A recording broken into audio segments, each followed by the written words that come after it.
They said she was finished.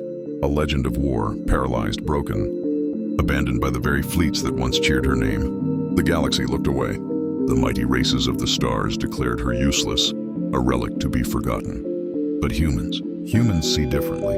Where others turn their backs, humanity steps forward. Where others whisper impossible, humanity whispers back, watch us.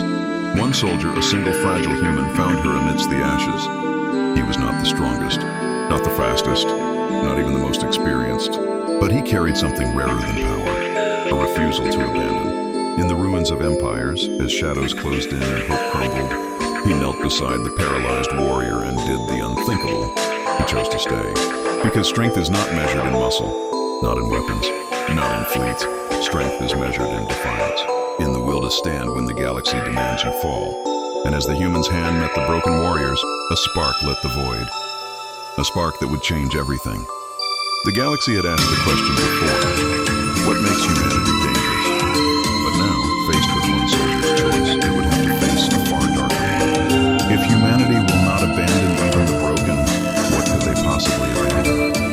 If you believe humanity never backs down, like this video, the ruin smelled of iron and old fires. Shards of command plates lay like fallen leaves. Serenya's armor had been torn open in the blast. Wires hung like vines. She breathed shallowly. Her hands twitched but would not answer. She was a queen without a throne, a general without an army. Word spread fast. A human patrol found her. A human soldier chose to hide her. Newsfeeds, rumor nets, and freight pilots carried the whisper across sectors. Serenya lives. For some it was news. For the Velith Dominion it was a threat. The first shadows arrived as drones, sleek, cold, and silent. They cut through the thin atmospheres like knives. Aaron fired until his rifle coughed and went dry. The drones circled, probing, then fell back like wolves scenting blood. Fear is a small voice at first. It grows. They moved Serenya into the medbay, a cavern of patched metal and borrowed tech. A battered translator spat out fragments of her past, names of worlds, dates of sieges, strategies whispered like litany. She had been a commander who could stop rebellions with a single order. Now she could not lift her head. Officials called. Distant admirals sent cold requests for retrieval. Contain and transfer, they said. For the good of stability, the colonists muttered. The elder said the obvious thing. Survival first. The scribe with the ledger had already calculated risks. But on the bunk where Serenya lay, a recruit named Mira tore strips of fabric into bandages and wept with furious hands.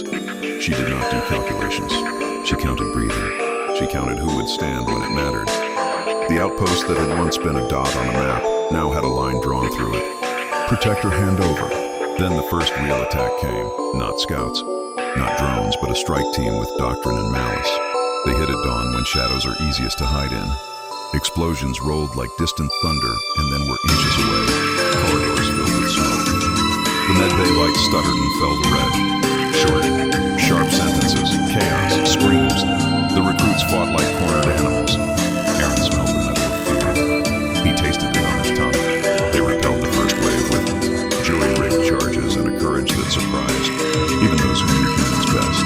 A child's laugh that once echoed in those homes. Now only the slap of boots and the whine of wounded machines answered. Fear lodged in chests like a stone.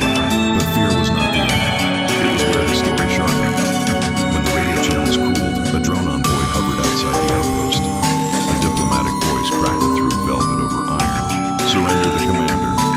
We will spare your people. The offer was neat, clinical. The price was simple. Give back the symbol. Keep your mouths fed. Betrayal does not always arrive with guns. It often comes in soft tones and signed papers. Debate tore the council apart.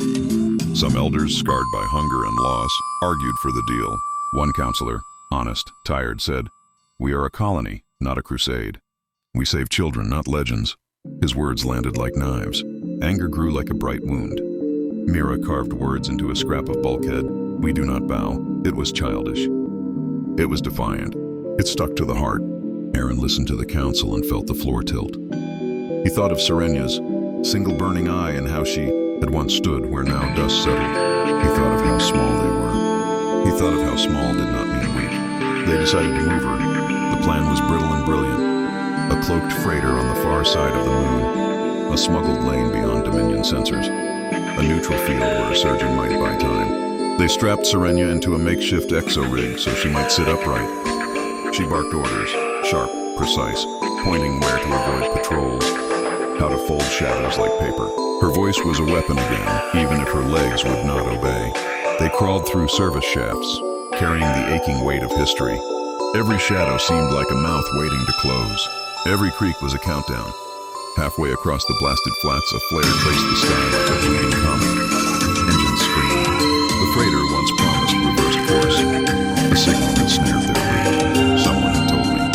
Mistrust is contagious. Fingers pointed. The captain who had promised the freighters. Clothes walking in the forest. Blackmailed by Dominion threats. Others whispered of a tip sent by a terrorized outpost official. Accusations grew teeth and bit. Then the ground shook with the approach of soldiers with boots not meant for parley. The Dominion had brought something different this time. Trackers. It signed for any tech signature. Teams trained to erase names and memory. Armored columns moved like a funeral. Short sentence. Panic. They scattered. A blast took out the rear guard. Mira went down, blood dark as starlight. Aaron held the stretcher in hands that did not know how to be steady. Fear turned to fury. Fury became a kind of clarity. They fought through ambushes. They improvised. They used choke points and collapsed corridors. They planted mines in gutters and wired doors to sing with shrapnel. Each skirmish cost more. Men, supplies, hope. The medbay emptied as bodies stacked. The outpost's thin radio feeds filled with pleas and threats. And still, the humans refused to hand her over. Rumors leaked outward.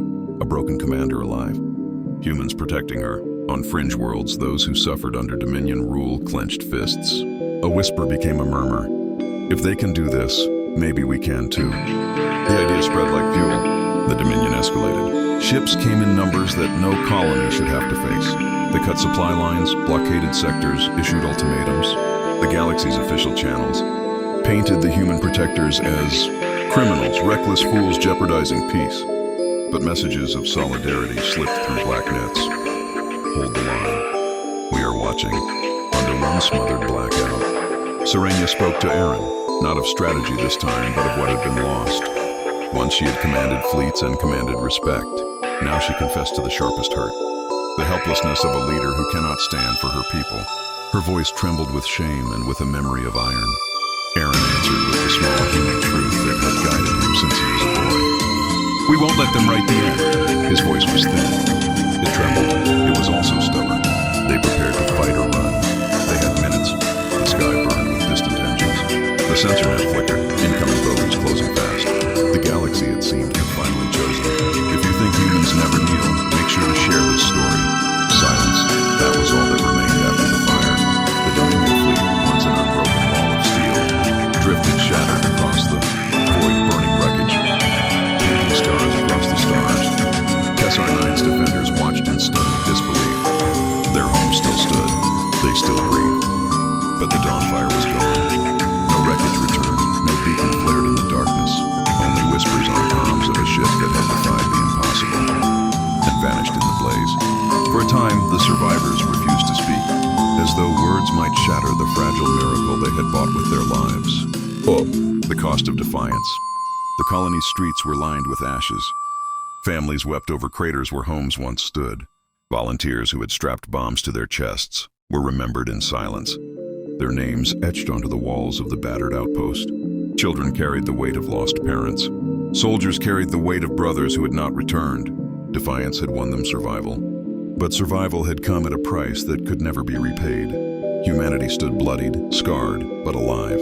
And through it all, one name spread like wildfire: Serenia, the paralyzed warrior who the galaxy had abandoned, the broken commander who had been written off as worthless. Yet it was her voice that had turned fear into fury, her fire that had guided a dying ship into the jaws of the enemy. Without her, Kessar 9 would have been nothing but dust. She was no longer just an alien to humanity. She was family, a sister in arms, a legend. The legacy.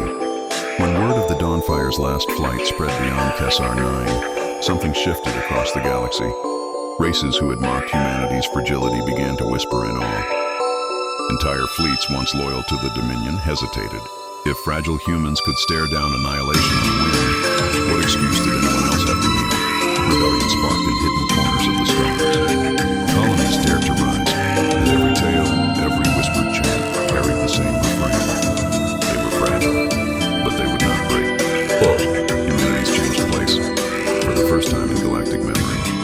Humanity was not seen as prey, or pests or pitiful stragglers. They were seen as something terrifying, an idea that could not be killed. Because strength, the galaxy learned, was not only in armies or weapons. Strength was in the refusal to abandon the broken. Strength was in sacrifice, in standing when no one else would. Strength was in humanity. The final reflection. On Kessar 9, a memorial was raised where the Dawnfire once rested. At its center burned an eternal flame, and beneath it, a single inscription carved in both human and Serenian script. Defiance is eternal. When Aaron's name was spoken, it was with reverence. When Serenia's story was told, it was with fire. And when humanity's legacy was remembered, it was not for victories of conquest or fleets of steel, but for the day they stood by the broken when the galaxy turned away.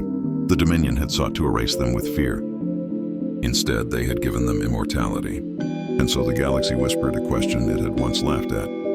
If this is what humanity does when outnumbered, when fragile, when cornered, what will they do when they rise united and unbroken? If you believe humanity's spirit is unbreakable, like this story, share it, comment your thoughts, and never forget, defiance is eternal.